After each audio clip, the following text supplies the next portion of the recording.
the event today is Be the Change.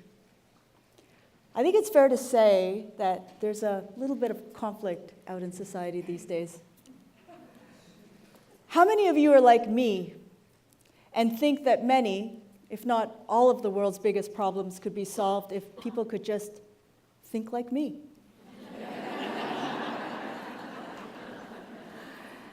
And how many of you are like me and get frustrated when people that have opposing views to us think that we are the ones that are wrong? When I have conflict inside, I bring this conflict out into all the interactions that I have with people around me. So is there really any wonder why there's so much conflict in the world?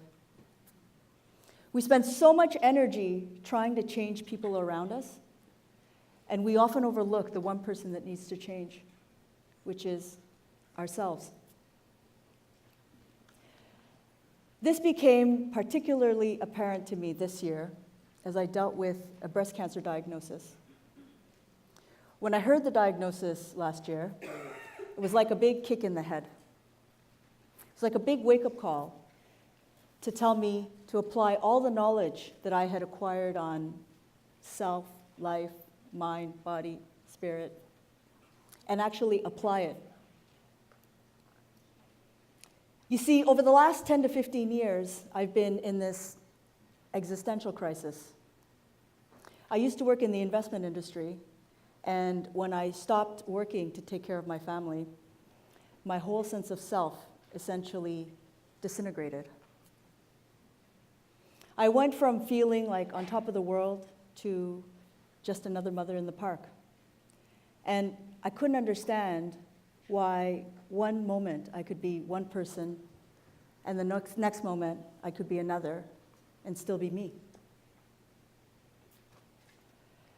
So, everything I valued up until that point was external to me.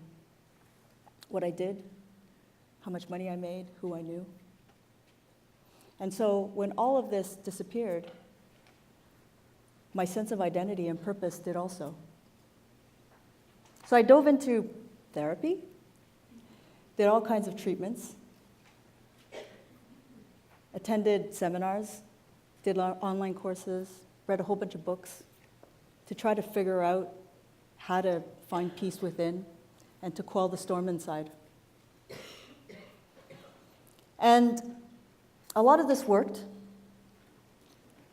for quite some time. But then at one point, who knows?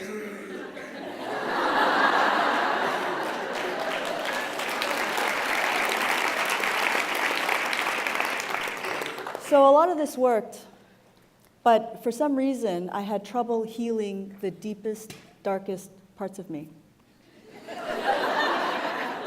It's not so dark anymore.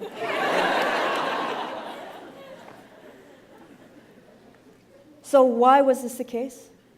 Because whenever I would touch these deepest, darkest parts, I would move from my heart up into my head. This was a defense mechanism that I learned since I was really young, and I had really honed this skill over the years, and I got really good at it.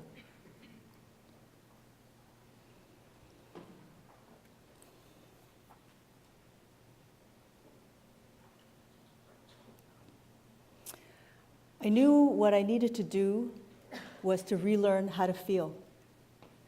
I had numbed myself all these years. And so I needed to practice how to go back from my heart, my head into my heart. And this was difficult because every time I would feel anxiety, my automatic defense mechanism would kick in.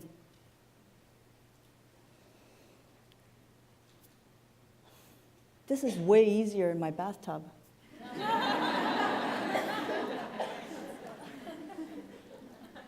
I'm losing track of my own story.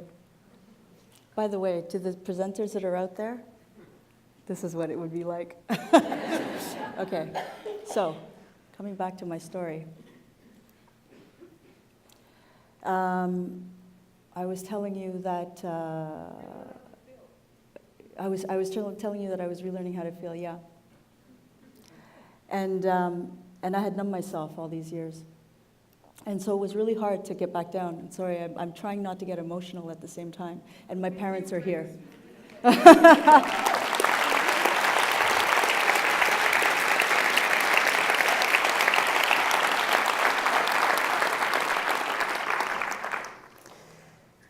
So as I relearned how to feel, and I would feel the sensations in my heart, I would learn to sit in these emotions rather than just get up and distract myself. And there were times when the pain was so intense that I wanted to die. And it was in these moments that I understood why people would get into drugs and alcohol, and also why some people would want to take their lives. But through all this, I felt I was healing from the deepest parts. I started becoming more gentle with myself. I started accepting myself a little bit more. And in this acceptance, I realized that I was actually becoming more compassionate with myself, which is something I never allowed myself to do because I always felt that that was too self-indulgent. And the funny thing is that when I found myself more compassionate with myself, I was able to be more compassionate with others. And what I realized is that my reactions were based on my thoughts. And if I changed my thoughts, my reactions would also change. So when I felt peace, I was more available to listen, to understand, and to connect with others. But when I felt frustration, I was less tolerant, more impatient, and I picked arguments really easily. Just ask my family members that are here. So I saw how I was the one that was contributing to the conflict around me, and how I was an active contributor to all the conflict that we see, and how I have been a hypocrite in accusing others of disturbing the peace when I was the one doing it myself. So this is the basis for the theme today. Be the change you wish to see in the world. The content today is filled with knowledge and tools that I've acquired over the last 10 to 15 years. And this content is going to be presented by very thoughtful, knowledgeable, and experienced professionals who will also be sharing their story.